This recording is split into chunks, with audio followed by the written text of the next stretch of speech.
7 years and 4 trips later, I was pleasantly surprised by some furry friends while walking along the river in downtown Singapore. I finally spotted one of the famous otter families that have become hometown heroes, delighting locals and visitors since 2014. They honestly snuck up right behind me and caused me to jump a bit, but it was fun to see how playful they were after I got a safe distance away. They are, after all, still wild animals and unpredictable, but oh so cute.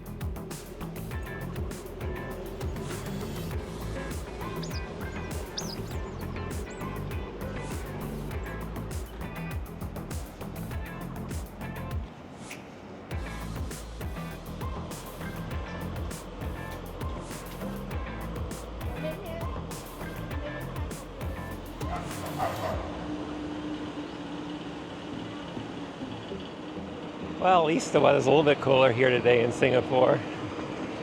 I'm just right here next to the river, this canal that runs straight through the center of the major part of the city and the southern side of this state here. And this is probably the best spot to do kind of a walking tour because you kind of go right through it and you get to walk by a lot of the really cool touristy stuff. So this canal runs 2 miles through the center of the city, and up here toward the northern part of it where it starts, you're basically in a residential area because all the touristy stuff is further south. So you see a lot more of these like apartment complexes and high-rises where people live.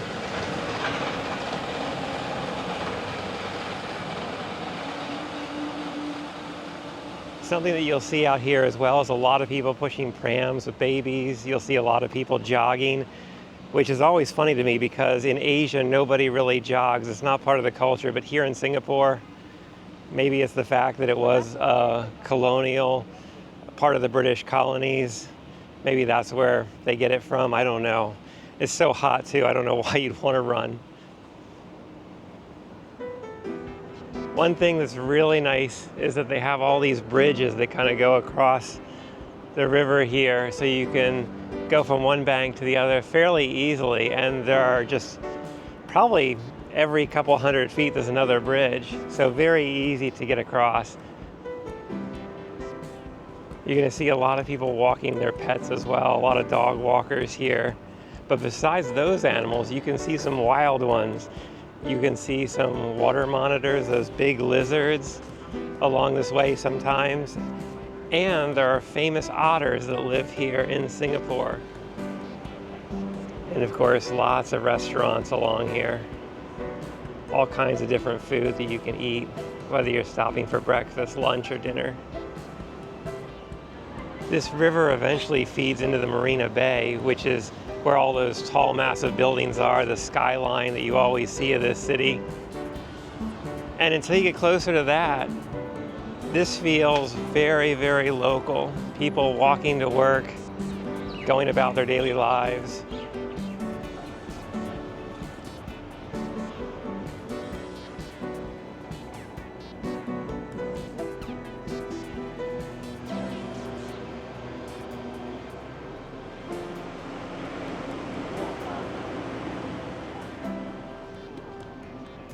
That may just be my favorite bridge in all of Singapore.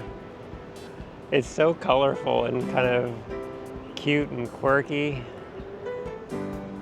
And as we continue on, we're going to keep seeing a lot more tall buildings coming up, more tourists, more shopping malls along the way, and everything else Singapore is kind of known for.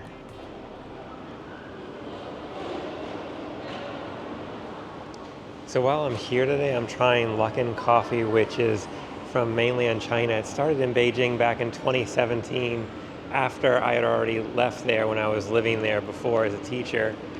And I've never had it first time trying. It's pretty good. Basically just like Starbucks for China. And it's kind of spreading because here in Singapore they have quite a few stores as well. So who knows, maybe one day we'll get this in America. And I love the fact that it's like a deer on the front.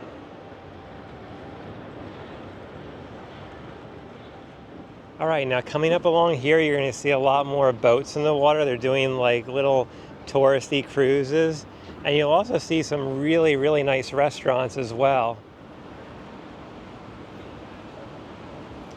Where I started this morning was much further north on the river, much more residential. But as you continue south here toward the bay, it gets more and more commercial and touristy. So it's going to get a lot more crowded and a lot more of these kind of tourist restaurants. So I've never done one of these riverboat cruises, but they do look like a lot of fun. I should try that one of these days. This restaurant right here called Jumbo Seafood in Riverside, this is actually really famous here, and it does the chili crab that's well known.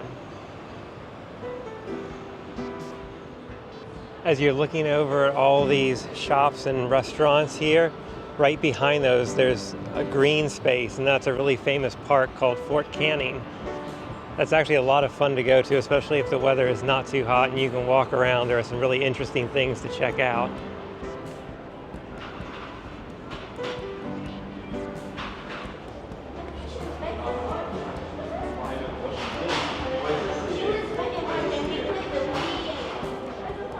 Something really cool to see when you go on these underpasses that help you bypass all the major roads here is they have a lot of artwork along the walls.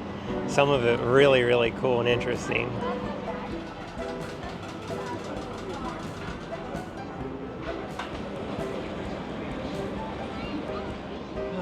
Just taking a moment to stop and just enjoy some of the cool breeze. It did get a little bit hotter with that sun coming out, but sunset should be really soon.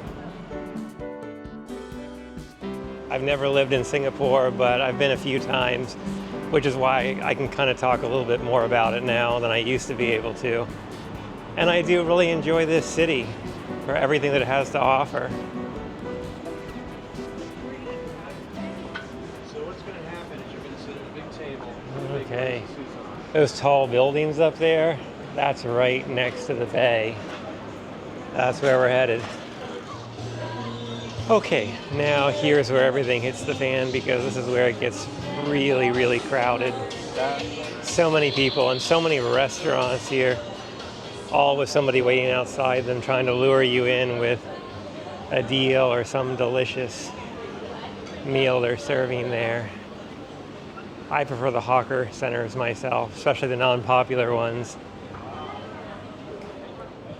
I guess this could actually be a lot of fun with friends because there are so many options here, so many restaurants crammed onto this one street. And the one next to the river is kind of like sitting by the water, outdoor seating. That could be fun too. I guess as long as it's not too hot, right?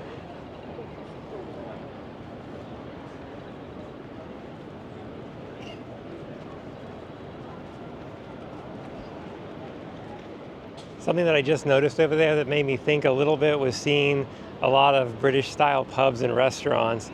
And just a very, very brief history lesson, just a tiny bit really, is that Singapore was once a colony of the British Empire, and then actually a colony of the Japanese Empire too for a very short time, but finally gained its independence, and in modern times around 1960s, I believe. So it hasn't even been a truly independent country that long. So we make our way around these tall buildings. I know I'm getting closer to where I want to be. Almost there.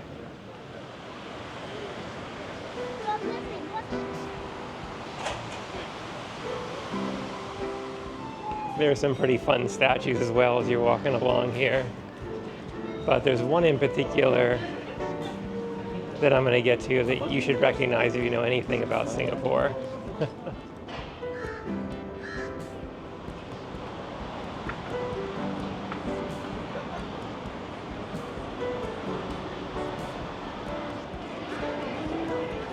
Okay, I am just about here. Just trying to stay out of the way of other people's photographs.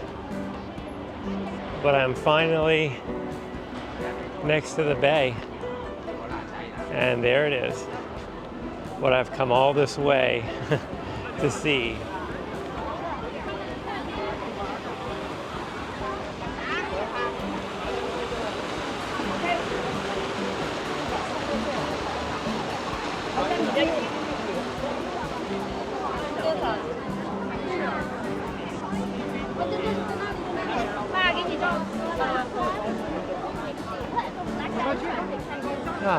Well, I think the popular thing to do is try to get your photo so that you're drinking the water.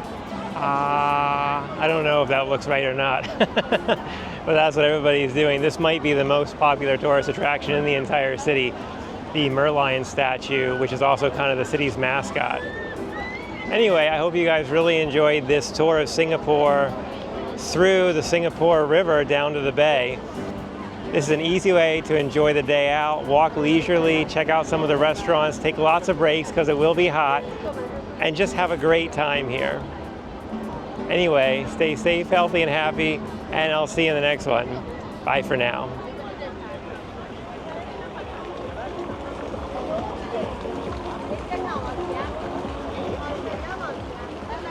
As an added bonus, there's a little tiny statue of the Merlion right here with water coming out of its mouth that you can get a picture with. Much easier than the big one.